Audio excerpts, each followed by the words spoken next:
so much, Mr. Secretary. Good to see you. I have a multi-parter, if you don't mind. I will start with Russia's. Please. We'll start with Russia's Lavrov, because we saw you in the same room at the same event this morning. We were curious if you had any direct interaction with him during your engagements here. And if I may, Mr. Secretary, I would also appreciate your thoughts on the latest reporting from home, suggesting that former President Trump had as many as 7 private calls with Putin since leaving office. Now, I know you have made it clear you do policy, you don't do politics. With that in mind, Mr. Secretary, I was wondering if Putin getting phone calls from former U.S. President undermines your policy of isolating Putin, due to his brutal war in Ukraine. And now, if I can also pivot to Taiwan on behalf of my colleagues, because as you know, China has intensified its military threats on Taiwan during Taiwan's celebration of its National Day. What is the U.S. message, Mr. Secretary, to China ahead of the expected talks between the leaders of 2 countries? Should the routine political event, you think, could be as a pretext for China's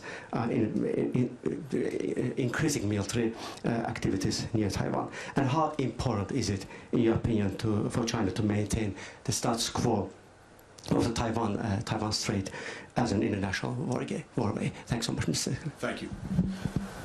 With regard to Minister Lavrov, no, we didn't speak directly, but I was in the room when he made his intervention on behalf of Russia. He was in the room when I made my intervention on behalf of the United States. So I think it's safe to say that we heard each other. I didn't hear anything new, unfortunately, about the ongoing Russian aggression against Ukraine. I think country after country in the room, without speaking for them, made clear that this aggression needs to end. And it needs to end not only because it's an aggression against the Ukrainian people, it's an aggression against the principles that are at the heart of the international system and that are so necessary to try to help us preserve peace and stability, including respect for sovereignty, territorial integrity, independence.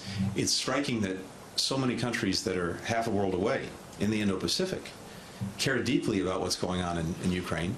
And the reason, again, is because they know that if any country is allowed to act with impunity and to commit acts of aggression, that's a signal to would-be aggressors everywhere that it's open season. And that's going to be bad for everyone. So, again, I listened to him. Can't speak to whether he listened to me, but I didn't hear anything new. With regard to the calls you mentioned, all I can tell you is this. The administration was not aware of any purported calls, and so I really can't either confirm or comment on them. On Taiwan,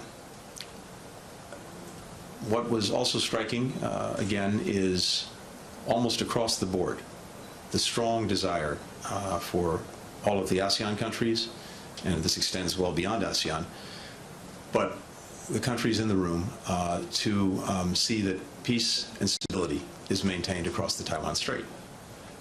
And I can tell you that with regard to the so-called 10-10 speech, which is a regular exercise, China should not use it in any fashion as a pretext for provocative actions. On the contrary, we want to reinforce, and many other countries want to reinforce, the imperative of preserving the status quo, and neither party taking any actions that might undermine it. And again, this goes to something that's very powerfully felt across the region. It goes to the importance of preserving peace and stability in general, but it also goes to something that I think affects the lives, the livelihoods, and the future of every country in the region, and arguably every country in the world.